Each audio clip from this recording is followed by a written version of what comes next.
Cancelar.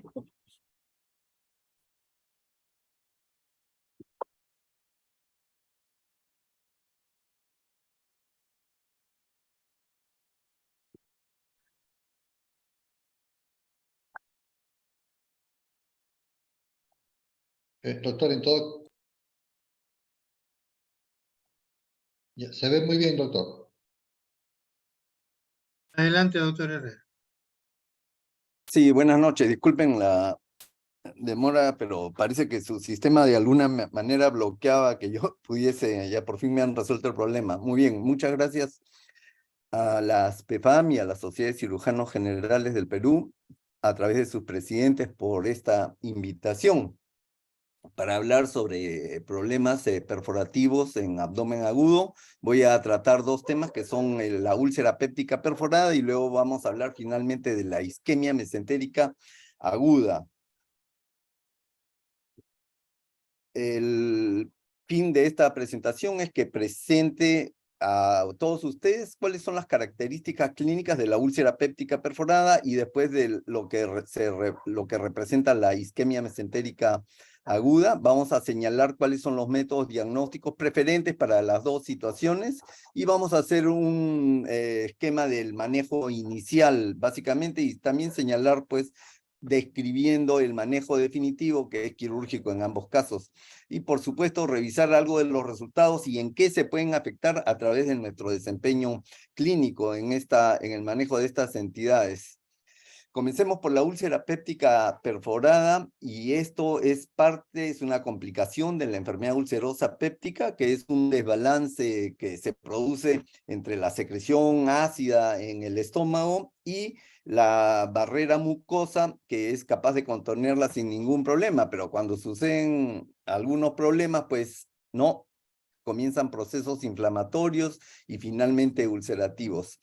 Ahora, la enfermedad ulceropéptica está presente entre el 1.5 y el 3% de toda la población, y en este grupo es posible tener complicaciones en 10 o 20% de pacientes, pero las complicaciones pues son también el sangrado digestivo, la estenosis por úlcera y la perforación de la úlcera, que en diferentes reportes se muestra entre 2 y 14% de los pacientes que padecen esta enfermedad. Así que en general lo que sí sabemos es que la perforación de una úlcera puede suceder en el 5% de los pacientes que tienen esta enfermedad a lo largo de su vida. Ahora, esto es igual en hombres que en mujeres, en eso no hay preferencia, pero lo que sí se está viendo es que actualmente hay más úlceras gástricas que tienden a perforarse que las duodenales, que es con lo que crecimos en la cirugía y lo que está más referido en los informes antiguos. Muy bien, esta es una causa de abdomen agudo, perforativo, y que tiene una alta morbimortalidad. Eso no solamente se debe a la enfermedad en sí, que una perforación pues lleva a una peritonitis, finalmente puede el paciente ir a sepsis, falla orgánica múltiple, sino también la población que está sujeta a esto. Esta mortalidad puede ir desde cifras de 1.3% hasta 20%, pero cuando se ve la mortalidad hasta 90 días, puede subir hasta 30%. Y tener una perforación no nos libra de tener otra. Existe la recurrencia, sin embargo, no sabemos por qué algunos pacientes presentan la perforación en el curso de su enfermedad. Así que ahí tenemos una desventaja. ¿Por qué? Porque cuando se presentan con la úlcera perforada, encontramos que solo 1/3 de esos pacientes tienen una historia previa de enfermedad ulcerosa péptica. El resto, 2/3, la absoluta mayoría, no tienen ningún antecedente. Así que nuestra sospecha va a ser fundamental para poder hacer un diagnóstico. Nuevamente, también otros datos como el tamaño de la úlcera, más chica, más grandes, no se relacionan con el riesgo de la perforación de este problema. En países en desarrollo se ha observado que se presenta preferentemente en hombres jóvenes fumadores, que es un hábito que está en franca disminución, felizmente, y en países desarrollados, sobre todo en ancianos, pacientes con comorbilidades, y de ahí la alta mortalidad, pacientes que usan antiinflamatorios no esteroideos o pacientes que usan esteroides también. Y por supuesto, una buena porción de los pacientes que nosotros vemos son similares a estos que ven en países desarrollados.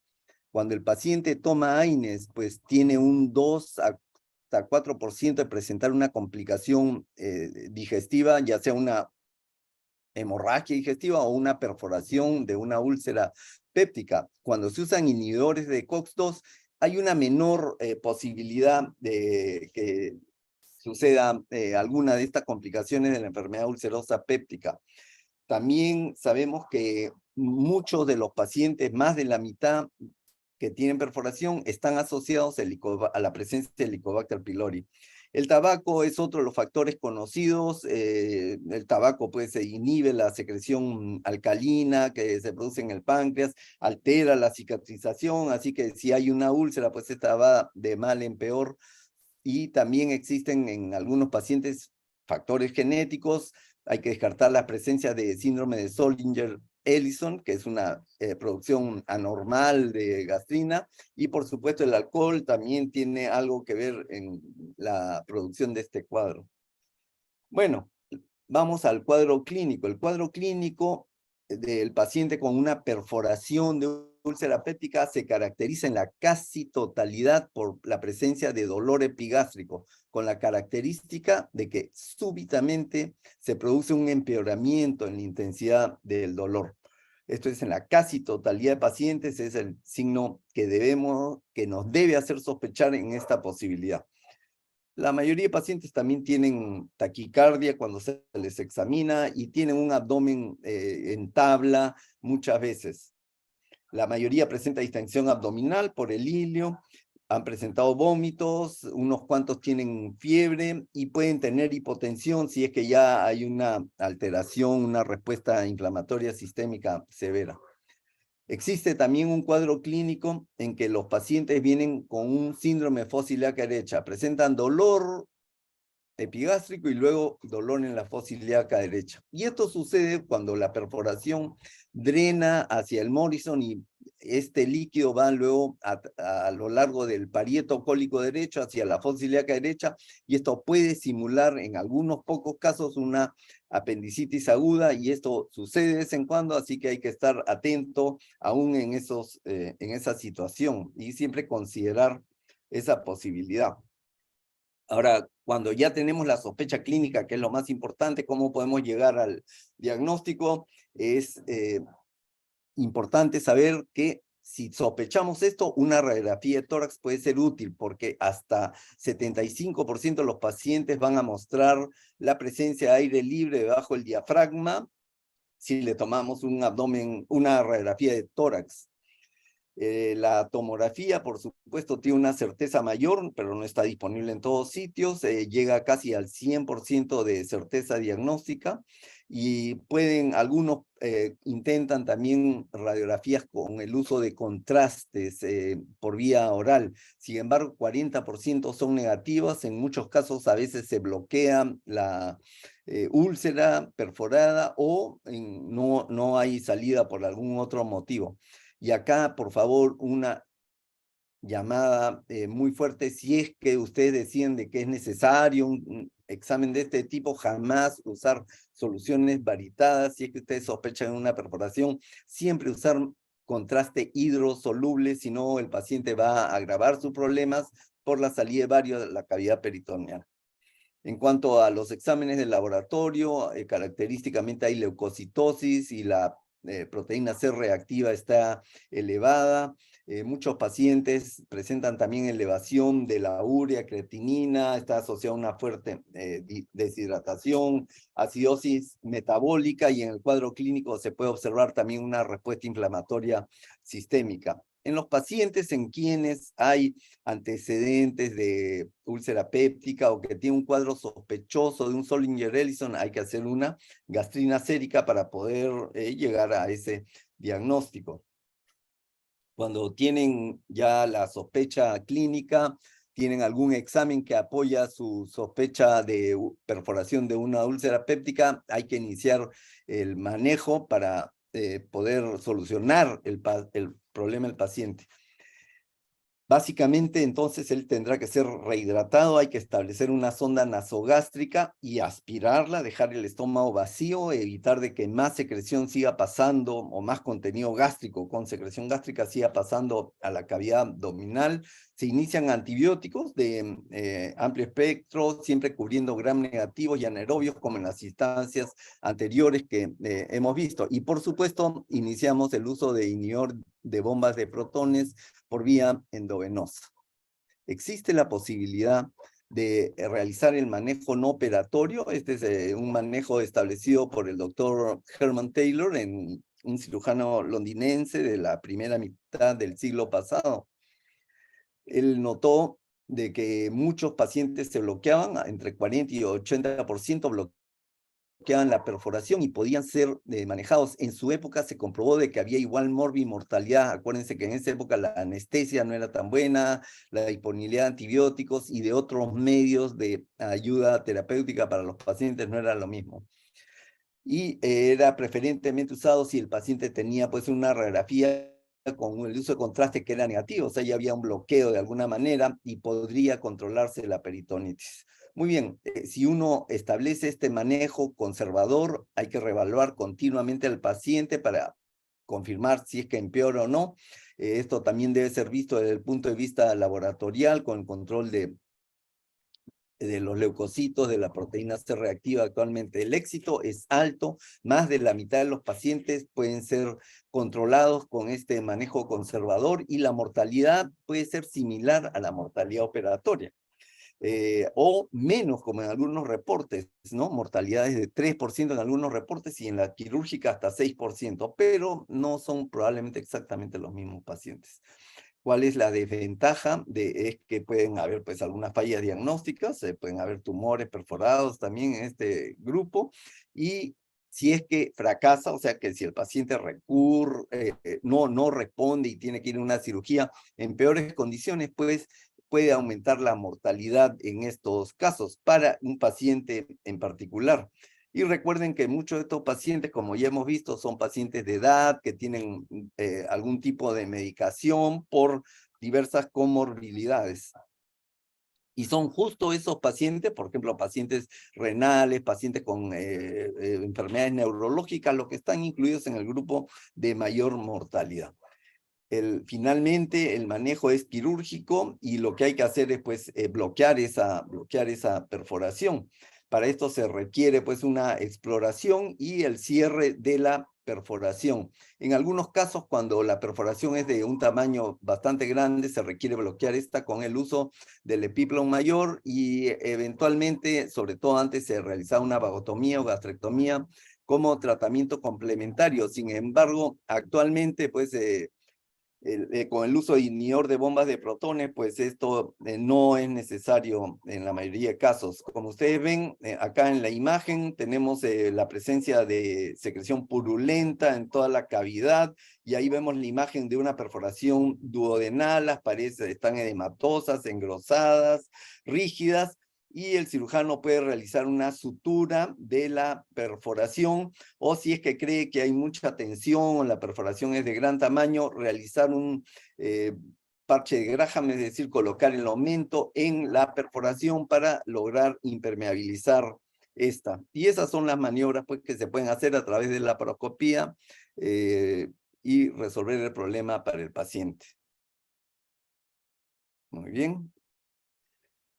Ahora, los pacientes están sujetos a complicaciones hasta en 30%. Lo más común es, por supuesto, la infección del sitio operatorio, las infecciones de tracto respiratorio. En la cirugía abierta existen todavía evisceraciones, la presencia de fístulas, es decir, que falla el cierre de la perforación, ya sea duodenal o gástrica.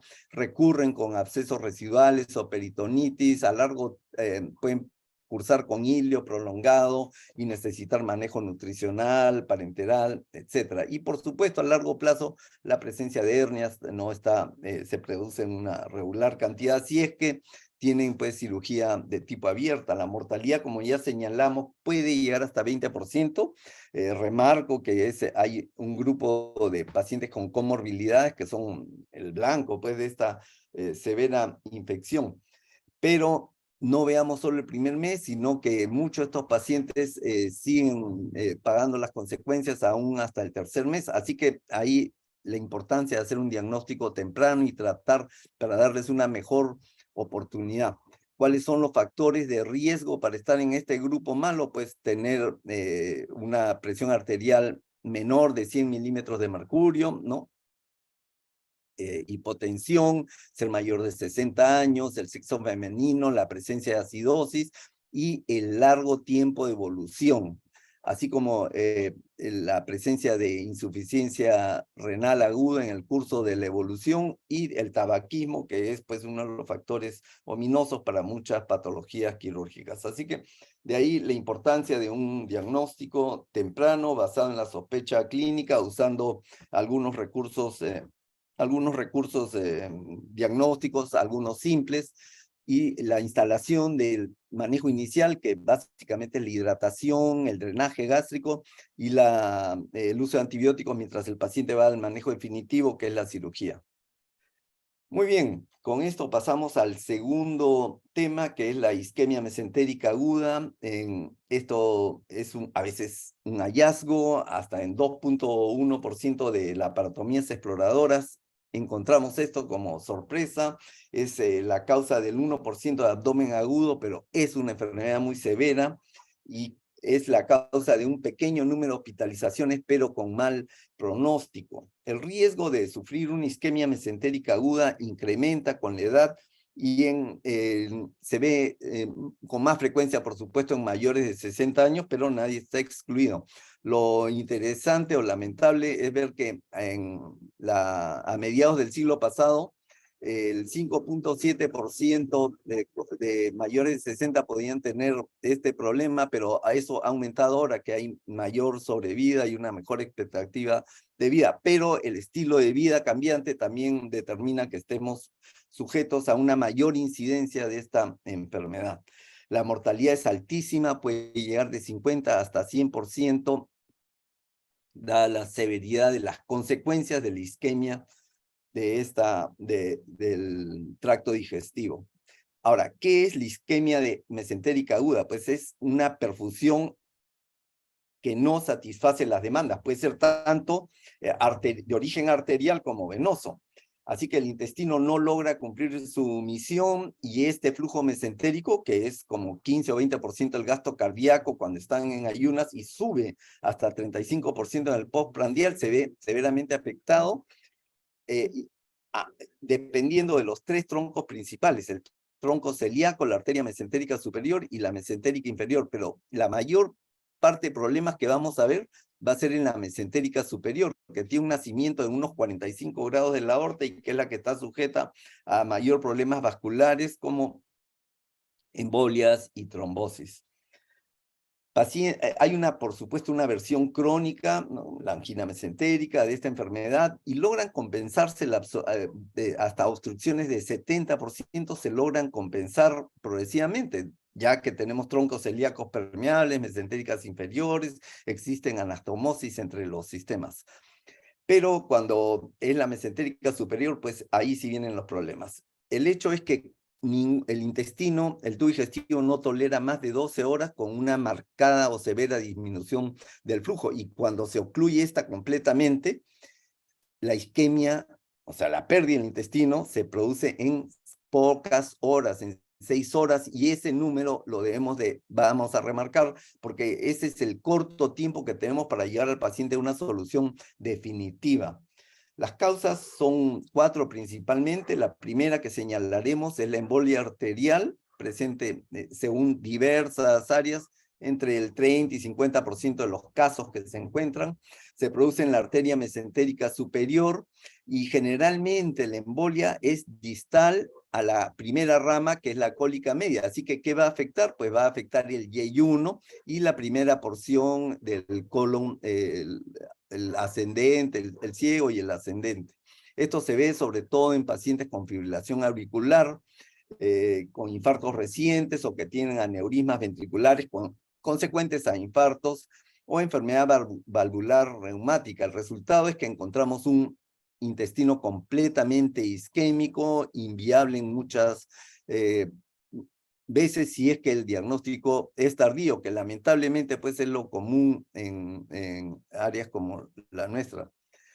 Existe también la trombosis arterial, pero la trombosis arterial también de variable porcentaje de presentación, pero mayoritario, se produce en el origen de la mesentérica superior. Así que el área de necrosis va a ser mucho más extensa, es una placa ateromatosa que termina pues produciendo una trombosis, generalmente asociado a episodios de deshidratación o en pacientes que se produce disminución del gasto cardíaco o que tienen enfermedades que llevan a hipercoagulabilidad. La extensión usualmente es más grande, todo el yeyuno, ilion y la mayor parte y todo el colon derecho y transverso. Es muy extensa en estos casos el compromiso.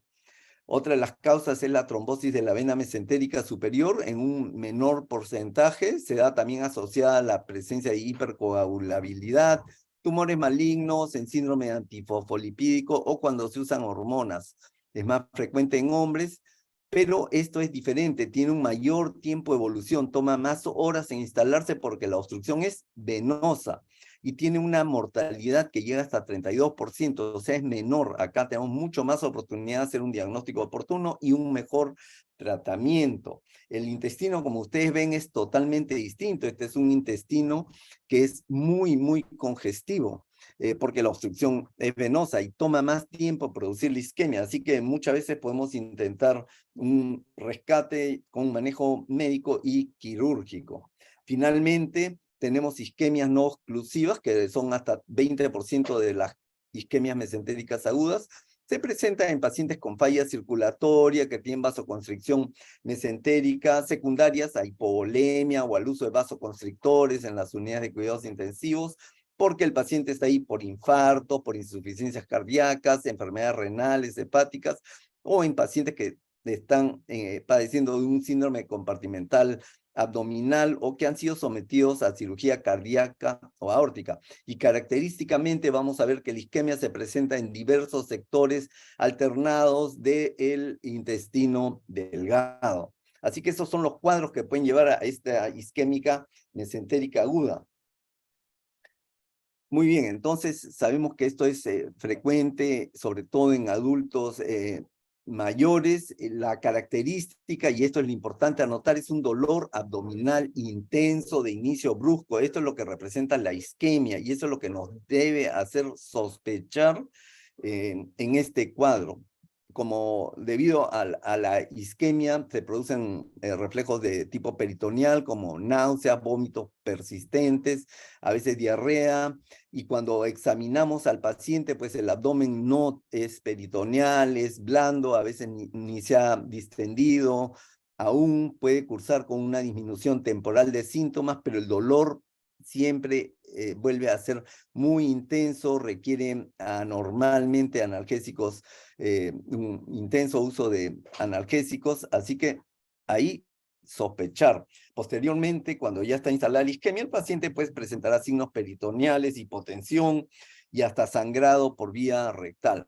Así que la anamnesis es básica para tener la sospecha clínica de esta entidad que tiene diversos orígenes. Así que, repito, el diagnóstico básicamente va a ser clínico, porque si no existe sospecha no vamos a ir a hacer ningún otro examen.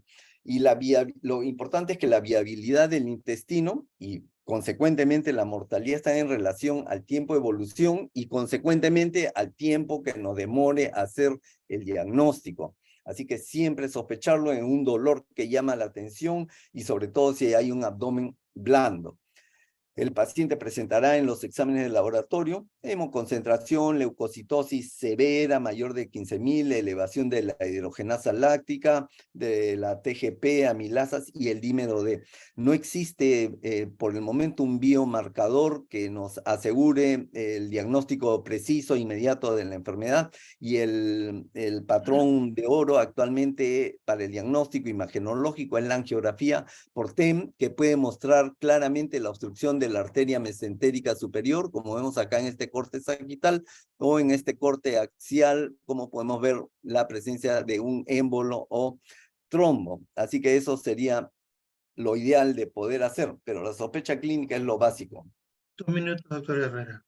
Gracias, ya terminamos. Por lo tanto, los exámenes auxiliares deben ser realizados a la brevedad. El paciente tiene que ser hidratado en forma agresiva para mejorar la acidosis. Se instalan antibióticos. No se deben usar vasopresores que pueden agravar el cuadro clínico y la consulta quirúrgica es urgente. Así que el paciente tiene que ser tratado inmediatamente en este sentido para poder llevarlo en las mejores condiciones a un diagnóstico final y a un mejor pronóstico. En los casos que no exista necrosis, existe la posibilidad de realizar el tratamiento por vía, por radiología intervencionista, y si es con necrosis, pues debe ir a una intervención quirúrgica donde la meta es revascularizar la arteria mesentérica superior y, por supuesto, resecar lo que no sea viable. Pero teniendo en cuenta que cuando es una trombosis mesentérica de origen venoso, no todo, sino una minoría nomás requiere resección y la mayoría han de ser manejados médicamente. Así que lo que vamos a encontrar es un cuadro de esta naturaleza, la presencia de isquemia, una secreción cero hemática, y muchas veces vamos a encontrar que ya incluso la pared ha perdido su vitalidad, y esto se asocia a la presencia de perforaciones múltiples y de ser tratado con la revascularización y resección necesarias. La mortalidad es muy alta, puede llegar al 100%, y muchos requieren nuevas operaciones para poder realizar una segunda resección. Los retardos de diagnóstico aumentan la mortalidad, pero es posible disminuir también la mortalidad con diagnósticos tempranos, y de ahí nuestra insistencia en la sospecha clínica. Pero también podemos disminuir las secuelas, es disminuir la presencia de intestino corto, sepsis y otras. En conclusión, la triada de la aparición de un dolor abdominal severo, súbito, con taquicardia, debe sugerir una úlcera péptica perforada, como en el primer caso que vimos. El pronóstico depende de un diagnóstico rápido, oportuno, y de las comorbilidades del paciente. La isquemia mesentérica aguda es de difícil diagnóstico, pero siempre debe ser sospechada en los grupos de riesgo que tienen un dolor anormalmente intenso. La frecuencia va a seguir aumentando, ya que cada vez la expectativa de vida es mejor, y solo un diagnóstico y manejo temprano van a mejorar la morbimortalidad. Gracias por su atención. Muchas gracias.